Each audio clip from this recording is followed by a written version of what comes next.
साकिब साहब नेशनल आवाज YouTube channel पर पुनः आप सभी का स्वागत करता हूं। दोस्तों, एक मेरे दिल में, मेरे जेहन में एक बात उठ रही है, बहुत दिनों से मैं आपसे शेयर करना चाहता था। आप जितने भी लोग हैं, बुद्धिजीवी लोग हैं, सभी लोग जागरूक लोग हैं, इस बात पे कमेंट करके मुझे जरूर बताइएगा। मेरा मानना है कि जैसे उत्तर प्रदेश की अगर मैं बात करूं तो उत्तर प्रदेश में 2017 में जब चुनाव हुआ था विधानसभा का, तो 2017 से 2012 के सरकार, जो योगी सरकार चली, योगी पहली सरकार, उस सरकार में समाज से तेली समाज के 2 विधायक हुए थे। एक सीतापुर सदर से राकेश राठौर नाम के थे, दूसरे प्रतापगढ़ सदर से संगम लाल गुप्ता जी थे। बाद में बात अलग है कि 2019 के चुनाव में प्रतापगढ़ सदर से जो विधायक संगम लाल गुप्ता थे, बाद में वो सांसद बन गए, लेकिन 2017 से 2019 तक विधायक भी रहे। फिर 2019 से तो वो सांसद बन गए, विधायक फिर एक सांसद हो गया हमारे पास उत्तर प्रदेश में। आप जरा याद करके मुझे बताओ कि 2017 से 2012 के कार्यकाल में तेली समाज का क्या कोई नीतिगत फायदा हुआ? क्या इस समाज के बारे में कोई चर्चा हुई? क्या इस समाज के बारे में सरकार की तरफ से कोई अच्छे कदम उठाए गए? क्या इस समाज के अच्छी भलाई के लिए सरकार की तरफ से कोई योजनाएं लाई गई? क्या इस सरकार की तरफ से इस समाज के लिए राजनीतिक हिस्सेदारी बढ़ी? क्या इस सरकार की तरफ से इस समाज के लिए शैक्षिक हिस्सेदारी बढ़ी? क्या सरकार की तरफ से इस समाज के लिए कोई सब्सिडी दी गई? यदि आपका जवाब हाँ है तो बताइए, यदि कोई जवाब ना है तो वो भी कमेंट करके बताइए। फिर अगर उत्तर प्रदेश की मैं बात करूं तो 2012 के बाद 2022 के बाद 2022 में चुनाव हुआ। इसमें भी सरकार में भाजपा की तरफ से एक विधायक है जो मंत्री भी बन गए, राकेश राठौर गुरु, ये दूसरे राकेश राठौर हैं, सीतापुर सदर से ही है। गाजीपुर सदर से एक विधायक बने जय किशन साहू जी। 2 विधायक अभी भी हैं वर्तमान में, जिसमें एक विधायक तो मंत्री जी भी हैं। आप मुझे बताओ, क्या सरकार की तरफ से कोई ऐसी पॉलिसी बनी कि सरकार समाज को कुछ फायदा हो? अगर फायदा था तो प्रयागराज झांसी वाली सीट से जो अशोक राठौर चुनाव लड़ रहे थे, वो दबाव में क्यों बैठ गए? क्यों समर्थन देने लगे? क्या उनके साथ कोई खड़ा हुआ? अगर सरकार की तरफ से तमाम घटनाएं हैं, चाहे मैं बलरामपुर बात करूं, भदोही बात करूं, प्रतापगढ़ बात करूं, इलाहाबाद बात करूं, हर जिलों में समाज के लोगों के साथ अत्याचार की घटनाएं हुई, क्या उस घटनाओं पे कोई त्वरित कार्रवाई हुई?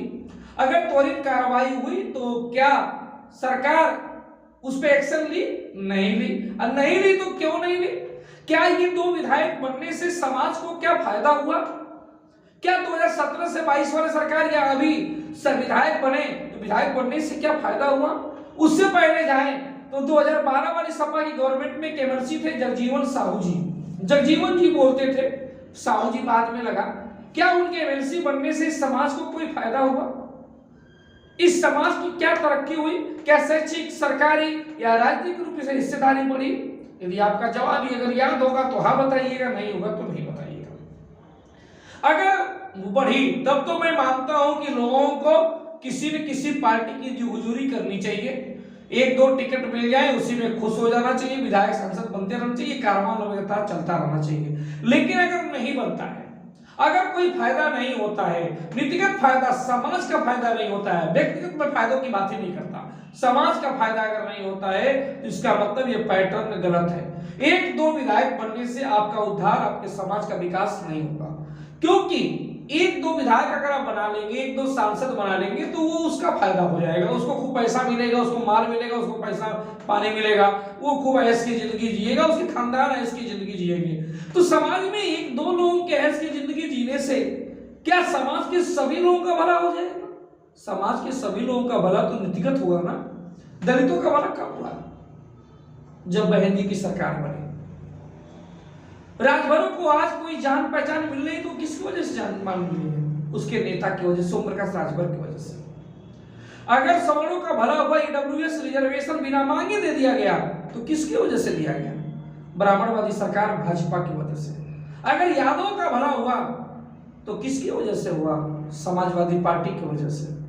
तो कहने का हमारा मतलब यह है कि जब तक आपके समाज में ऐसे नेता नहीं होंगे जो व्यक्तिगत हित, व्यक्तिगत फायदा ना देखते हो, वो समाज का फायदा देखते हो, वो अपने समाज के लिए हर मंच पे बात करते हो, समाज के लोगों को एडजस्ट करने के लिए वो लड़ जाते हो।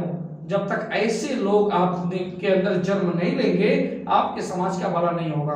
क्या उत्तर प्रदेश में है ऐसी स्थिति? है तो बताइए, नहीं है तो नहीं बताइएगा। अगर नहीं होगा तो आपको पैदा करना पड़ेगा, या कोई पैदा होना चाहता है तो सपोर्ट करना पड़ेगा। जिम्मेदारी आपकी है। आप एक दो विधायक में संतुष्ट होना चाहते हैं, उसको माल पानी कमाने देना चाहते हैं, या इस पूरे समाज का उद्धार करना चाहते हैं, ये जिम्मेदारी आपकी है।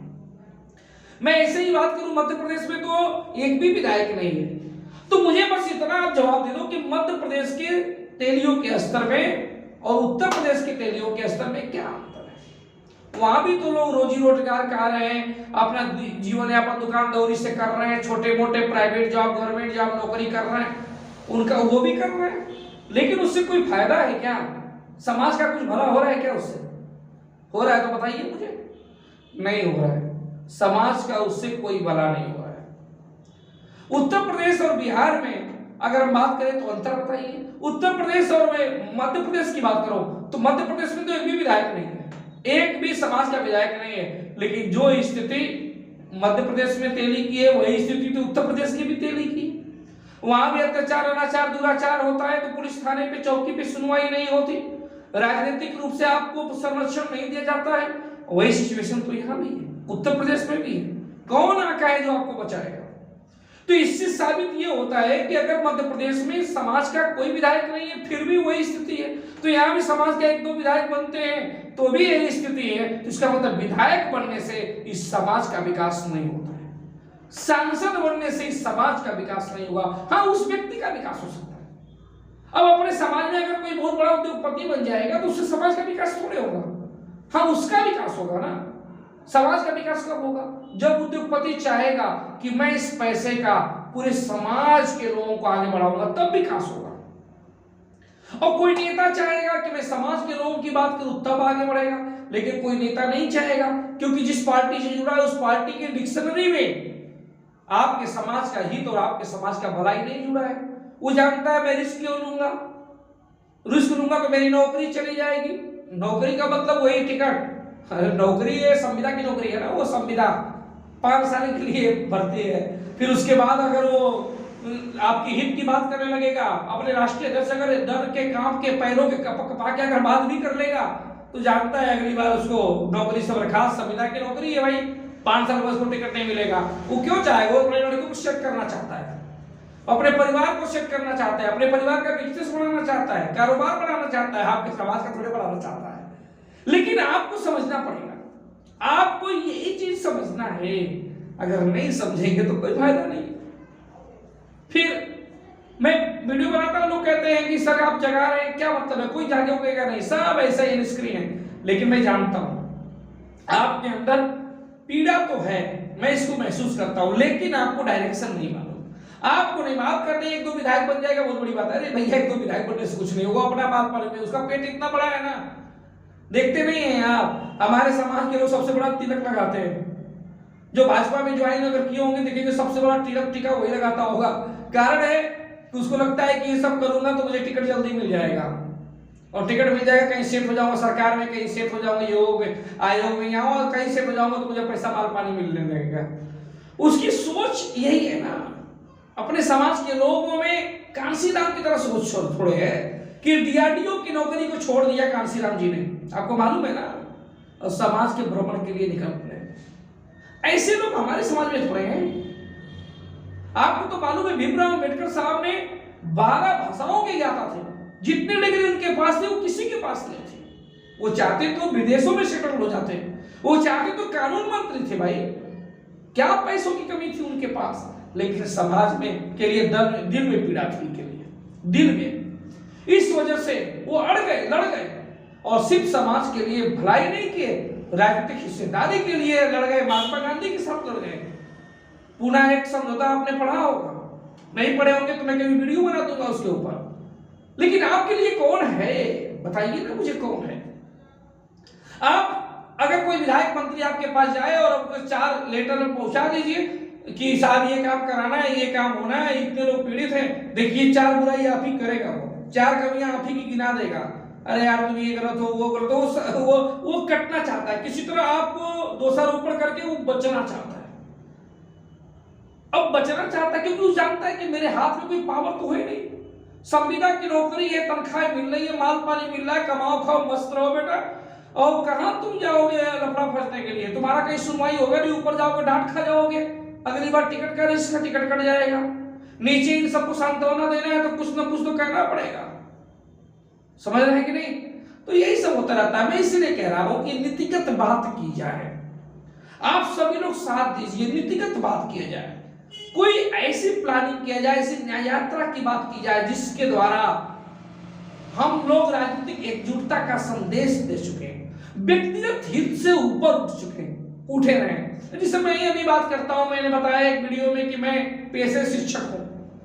अब कुछ लोगों ने कहा सर इतने बड़े ज्ञानी हैं आप, केमिस्ट्री हैं, तो क्यों नहीं पैसे कमाते हैं, पैकेज, ये सब फालतू बवाल में क्या फंसे रहते हैं।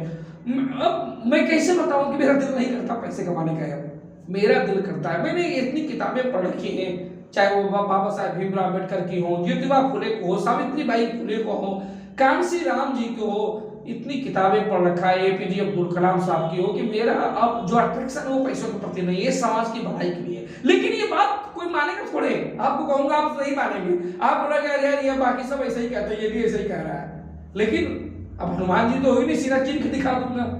लेकिन मैं आपको बता रहा हूं हकीकत है क्या, उस हकीकत को आपको समझना पड़ेगा। बिना समझे खाली ब्लाइंड बिलीव करेंगे, अंधविश्वास करेंगे तो उसमें कुछ नहीं रखा है। समय फालतू का जा रहा है, पिछले 20-30 साल से ऐसे ही हो रहा है और आने वाले समय में ऐसे होता रहेगा। आप साथ दीजिए, आइए सपोर्ट करिए। कुछ करना चाहते हैं हम लोग, और करना ये अकेले संभव नहीं होता है। जब तक जन समुदाय नहीं मिलेगा, जब समर्थन नहीं मिलेगा तब तक अकेले कुछ नहीं हो सकता।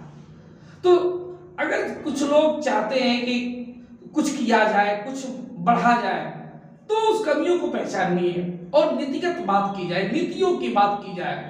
जब तक हम डिसीजन मेकर नहीं बनेंगे हम कुछ नहीं कर सकते। डिसीजन मेकर नहीं बनेंगे, विधायक सांसद मंत्री बनने के बाद भी हमारी औकात कुछ नहीं है एक एम्प्लॉय से ज्यादा। और एम्प्लॉय क्या करेगा कंपनी में बदलाव, बताइए। कंपनी का बदलाव तो उसका जो सीईओ होगा वो करेगा ना, एम्प्लॉय क्या कर लेगा। तो एम्प्लॉय नहीं बनना है, एम्प्लॉय नहीं, गलत बात, एम्प्लॉय नहीं बनना है। तो इसी चीज को समझना है। अब अपनी बात रखा है, आप लोग भी कमेंट बता सकते हैं कि मैं गलत बोल रहा हूं कि सही बोल रहा हूं, और मैं अगली वीडियो में अगली बात करूंगा। जन समर्थन, जन समुदाय, साथ आइए, मैं आह्वान करता हूं आप सभी लोगों का। बहुत लोग मुझे मैसेज करते हैं, फोन करते हैं। अभी कल एक साहब ने मुझे फोन किया, आर्मी में है, बहुत मुझे खुशी हुई, मेरे दिल को बहुत संतुष्टि मिली। उन्होंने कहा कि सर आप आगे बढ़िए, मैं पैसा आपको सपोर्ट करूंगा, आप गरीब परिवार से हो मैं जानता हूं, लेकिन आपको मैं सपोर्ट करूंगा, आपको कुछ पैसे भेजूं। मैंने कहा मैं पैसे क्या करूंगा भाई साहब, मैं पैसे क्या करूंगा, मुझे क्यों भेजेंगे आप पैसे। हाँ, जब कभी कोई यात्रा, रथ यात्रा, कुछ ऐसा काम बड़ा करूंगा तो आप भी साथ में आइएगा। जो इच्छा हो, आपको लगे कि आगे बेटा और भाई आपको कुछ कर रहा है तो सहयोग राशि अपने हाथ से जहां आपको लगे करिएगा।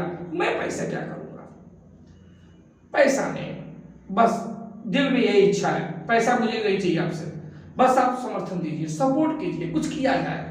हम यंग लोग हैं, पढ़े लिखे लोग हैं, अगर हम लोग नहीं करेंगे तो हम किससे उम्मीद रखें। दूसरे से उम्मीद रखने से बेहतर है कि हम खुद करें।